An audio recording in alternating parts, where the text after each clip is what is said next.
Hello and welcome, I'm Arumba. Thank you for joining me. This is the brand new series start for Lux Invicta.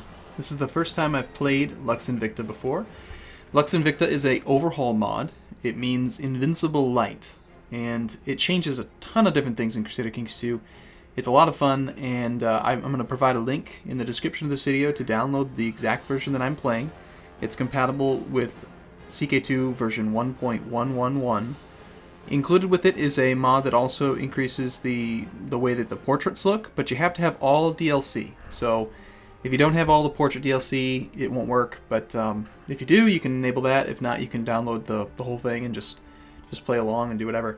Now, one of the things that's kind of cool is, I don't know how they figured it out, but they made it so that the loading screen, it starts from down here instead of over here or wherever it is with normal CK2.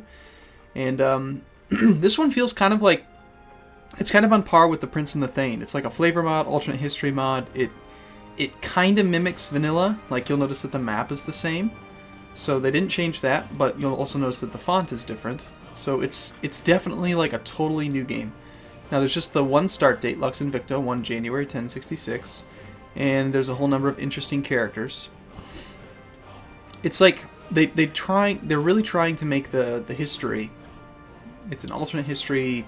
Obviously, everything in CK2 is alternative history, but they made it so that, I was reading about it on their forum, it's like Rome followed the light or something, and I don't know, I just got too excited, I want to play it. So, I'm going to play as a count, because that's just what we do. We're going to play on normal, because I don't really know how well this is balanced. Apparently, there's not a lot of counts available to play. These are the counts available on the map. We could start in Ireland, but that's kind of meh. I was hoping to play something in either the Holy Roman Empire area or France, because I haven't done that yet. Looks like there are two. There's two counts right here. We've got this count of Niederbayern and Ulm. Let's take Ulm, because I can pronounce that a little bit better. Watch, someone's going to come in and say, actually, Arumba, it's Ulm. It's not Ulm, it's Ulm. I know. Alright, so we're going to be the Count of Ulm. We are Irilaz, we're age 23, we have a liege whose name is Herzog. And the great thing about playing in a mod is that I don't know how to game it completely. So I'm going to do the best I can to figure it out and just kind of react to things as we see them. Right away, the first thing I see is that map looks awesome. Look at that thing, it's totally different. It's all pretty and it's got frills and it just looks different. I like it, it's pretty. It looks kind of old-fashioned. I like that quite a bit. So let's just dive right in. So this mod does what? Ooh, that's different. Choleric. The Choleric Temperament is identified with active, enthusiastic, and ambitious personalities. This character also has traces of the phlegmatic type, which leads to active people who seek memorable experiences. Cool. Well, I'm always a fan of new traits. I think that those are good. Okay, so interesting. So Zealous now actually provides a damage and fighting religious enemy bonus. This looks like a lot of mods. This thing is like a conglomerate. There are so many different mods involved with it that have all been kind of absorbed over time. And it looks like, like they moved the traits over here. That reminds me of the Prince of the Thane and a bunch of others. It looks like most traits modify your combat, so every character has a combat modifier. And we'll kind of see more. One thing that's really interesting about this is right here, this map mode. This is the religions map mode. So, yeah, that's a lot of religions. That is a lot of different religions. Like, holy crap. Normally, it's like Catholic, Orthodox, Muslim, Muslim, Pagan, and Pagan. And that's it. In this one, it's like, whoa, that is a lot of different people. So that's cool. I do have the DLC, so I can actually change my beard. I can grow hair spontaneously. That is a wicked looking beard. Let's go with the bald-headed man, and we'll find a cool beard. I like that one. He's got it braided. Look at the braids. Isn't that cool? Let's do it. Bam. I'm kind of bald. I'm losing my hair. It's unfortunate. They say that the more testosterone you have, the more likely you are to go bald. I'm sticking by that argument. So I'm a single county count. Our vassals feel what about us? Apathetic missionary disposition, -20. I love new things. I always get geeked about new modifiers. Apathetic mercantile disposition. Okay. Our council... Oh, narcissist. I want to check that out. You're just a narcissist? He is. This character loves himself. That is awesome. Melancholic. The melancholic temperament is fundamentally introverted and cerebral. This character also has traces of the I'm going to have a hard time with that one. Phlegmatic type, which generally leads to introverts who overthink. It seems very similar to the one that I have. This one is +1/+2. Mine is +2/+1. Different stats. Okay, cool. Well, we're not married yet. What kind of ambitions can we choose? Whoa! Holy crap! Look at all these ambitions. That is a lot of ambitions. We could try to become Chancellor. These look like vanilla options. Amass wealth. Only 250 gold, down from 500, so that'd be a little bit easier to accomplish. Paragon of Virtue, Exalted Among Men. Those look like vanilla. Get married. Marriage is usually just 15 piety. Now it's +25. That's good. Fall in love. Oh, yes. Become independent. That is normally the icon for religious conversion, but instead it means become independent. We would gain 200 authority. Interesting. What's authority? Is that like a... Okay, so they've replaced prestige with authority.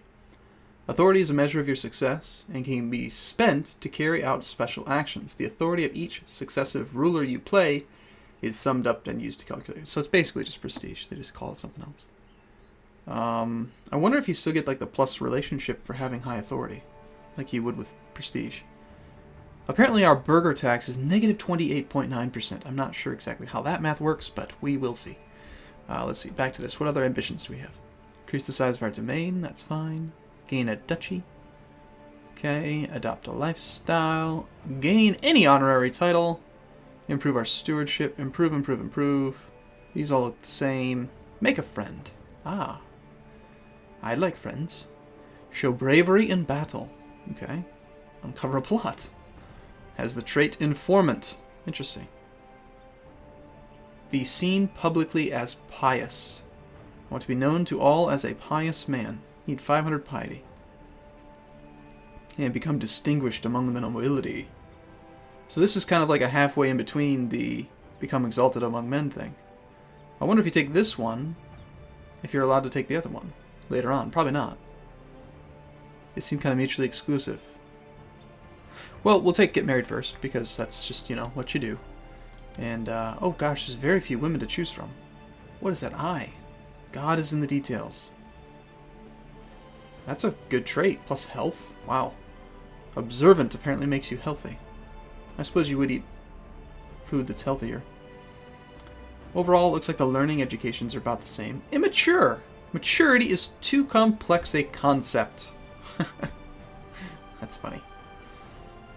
Alright, so apparently, like, see the coloration there? It looks like, so melancholic also has traces of the choleric. So I'm guessing the melancholic is purple. And so this one would probably be the opposite. So you got melancholic, has traces of choleric. This one's probably choleric with traces of melancholic. Yes, indeed. So is it just one diplomacy, 2 learning? 2 diplomacy, 1 learning. Okay. So apparently each of these just gives you 2 of one and 1 of another. Interesting. Whatever that means. Okay. The first video, if you're not familiar with the way I usually handle mods, I'm going to spend pretty much the entire video just looking at stuff because I like to. It's fun. How do the rest of the people feel about us? What is this mercantile disposition thing? I want to figure out what that is. Apparently I am German_pagan_desk, which just means that the game is not localized. I feel like it's my duty to remind people that most overhaul mods are pretty much in a perpetual state of beta. And it's not really their fault. Every time CK2 gets patched, you have to do all kinds of modifications just to keep the darn game compatible. So they never really get out of beta, and it's pretty common you'll find little bugs like that. Not a big deal. But whatever, we're Germanic pagan. That's all we really need to know. Let's check out our counselor activities, see if they're the same. Fabricate claims looks the same. Pacify province, that is totally different. Apparently they got rid of sow dissent, which I support completely, because sow dissent is a stupidly unuseful chancellor activity. Send your chancellor to pacify a province, reducing desire for rebellion, but also reducing economic productivity in the process. Increases build time and lowers taxes, but it's basically the same thing as suppressing revolts. Oh wow, this does more stuff too. Okay. So suppress revolts, lowers the levy, lowers taxes, increases rest chance, lowers revolt risk. Train troops, looks about the same. Research military techs the same. Collect taxes. Increases a revolt risk. That's a modifier. That's different. Okay, oversee construction. Hugely different, I think, than the previous one. It used to be terrible. This seems much more significant there. I could be mistaken. That's the same. Scheming looks the same. Spy network. About the same, except for assassination chance doesn't really go up by very much. And normally you have there's some more, I think there's more possible outcomes in vanilla. Conduct subterfuge. Interesting. Send your spy master to conduct subterfuge in a province, committing technological and military espionage, as well as discrediting local authorities and addling relations between them and their liege. So very, very high chance of doing stuff. And I mean, he'll be like all over the place. He could get, 20% chance of getting discovered. That's pretty bad. Now why does it say Chancellor discovered? He's not a Chancellor, he's a spy master. It says Spy Master discovered and Chancellor discovered. Oh, I think I know what happened. So normally, okay, it's like they took the So Descent thing and moved it down here and didn't really quite localize it properly. Because it says Spy Master study technology, which is normal, that'd be the one that he would do. But then also, he has a chance of getting discovered, and then the Vassal Liege opinion lowered is normally the So Descent. I'm sorry for trying to analyze it and compare, but I can't help it. Heretic Noble. This all looks the same. Okay, next. Laws. Ah, okay, so that must be the apathetic martial disposition. So, martial disposition indicates how much the warrior class of the realm respect the current authority of their overlord, and with it the amount of their contribution. They're apathetic. So to do this, we have to have the law, interested martial disposition. Well, that's interesting. We have to have the law to be allowed to enact it. So I guess that's not, you don't raise it by clicking, apparently. It's probably raised somehow, some other way. Maybe it's based on authority or something. Probably, would be my guess. Only 399 troops, that's not very many. Intrigue. Did we skip right over technology? We did. Okay. We will get some playtime in eventually, just not this video. So, looks like these are all different. We've got skirmish tactics, melee tactics, cavalry tactics, principles of defense, the call of adventure, martial professionalism, feudalism, urbanism, ecclesiasticism, fortifications, engineering, trade practices, martial code, mercantile code, missionary code, humanism, pluralism, and divine right. There's a lot of stuff, and alright, so this one basically affects your infantry. Really, really boosts their attack. Wow. And improves their morale. And then this one works on the heavy and the pikes. Makes sense. This one probably works on the other three. Got it. Okay. Principles of defense affects everyone. So this one's probably more important, I would say, than the offense, because it affects more people. Call of adventure. Encourage the men to join your host and march or sail to foreign lands to fight for glory and adventure. Increases the levy but decreases the garrison. Furthermore, increases galleys by more as well. Now when it says levy and galleys, I think that would be multiplicative together. Also raises supply limits and reinforcement rate. Wow. This thing really gives you lots of troops. Tons of troops. Basically, that's a really cool mechanic. That basically takes all of your defense and just puts it on offense. Because if your garrison goes down by 100% and your levy goes up by 100%, then you end up being huge. Of course, if you paired the garrison size with one of these other ones, maybe? There's got to be something maybe somewhere that buffs it. Okay, this just gives morale and land organization. Land organization. I believe that's the rate that your troops gain morale, or the rate that they recover. I can't remember. Supply limits. So there's a couple of them that affect supply limits. And apparently something about pagan homeland attrition as well. Alright. Feudalism. Push back the dark desires, the darkness of the past, and modernize the nobility of your realm and improve the agriculture of the land to support a larger population.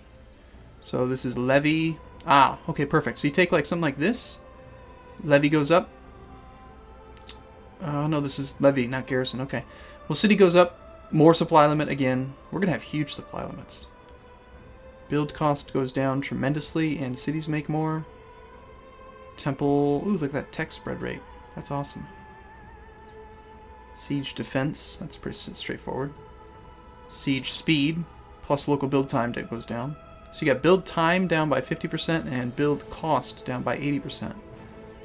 And the trade practices is just even more. City, temple, this one's good. Wow, look at all that tax value. Okay, martial code. Call of Adventure seems like, wouldn't that just like, if you went all the way up there, wouldn't that mean you'd have no garrison at all? That's dangerous. Although if you're on the offense, it'd be good. Morale of armies, flat increase in morale, plus you get levy reinforced, monthly authority, and feudal vassal opinion. Cities, piety, got it. This is something to make people not be upset for being different cultures, plus you get tons of extra bonus opinions. More temple tax and no... Ooh, look at that, it goes all the way up to 100%. No penalty for having a different religion. And then divine right is the same thing as legalism. Cool, cool, cool, cool. Alright, now what? Eventually we'll play, I swear. Oh my god, there's so many different plots. Look at these plots, oh my god, so cool. Alright, and then there's all these decisions. We can go on a grand hunt, we can give charity, we can... I guess there's not that many. But still. Factions, we can start a faction. That seems about the same. Religion. Reform the Ferner Situic faith. We need to have at least 50% moral authority. We're at 20 right now. Apparently we do have holy sites. Let's see. It's kind of hard to see it from here, but I think that maybe we can use... You only control 0 of the Ferner Situic holy sites, and you need at least 3. Rulers of a reformed pagan religion can use the Holy War. Okay, so we're a pagan. That's fine. I was thinking we'd be like in the Holy Roman Empire or something, but apparently not. Here are the modifiers that we get for being of our religion. We get plus 80% increased light infantry, light cavalry, and archer defense. So that's kind of alright. Okay, well, let's get married. We'll definitely take the one with the tons of stewardship. She's a Ferner Situic, like me. That's fine. We'll lose only 10. Ooh, that's different. That's fine. Regular marriage. Okay, great, cool. Well, let's see. Go up to speed 2. We had Ferner Situic happen to us. Alright, so, okay, so it took a day to put some of this stuff on, but now we got modifiers. Efficient local control. Increased taxes, increased minimum and maximum levies. Managing a smaller number of provinces means more attention can be devoted to getting the most of it. So this is kind of like an averaging system. The smaller you are, you get bonuses. The bigger you are, you get modifiers. It kind of averages it all out. So that just attacking more and having more land doesn't necessarily make you better. It usually does, but not always. Direct administration. Huge reduction in local and national revolt risk. Wow. Tons of increased taxes and levy. A small realm that can be directly administered by the ruler himself can be managed more efficiently, leading to a more effective host, better tax collection of tax, as well as the capacity to solve problems that could lead to revolt before they happen. So I guess that's probably because we just have, what, one county, maybe? And then Ferner Situic. Wow, that's a lot of modifiers. Belongs to the Germanic civilization, characterized by an emphasis on rural areas, individual martial prowess, and low division of labor. Its doctrine is mainstream. It is recognized as one of the main doctrinal systems in its most legitimate form. Its soul is traditional.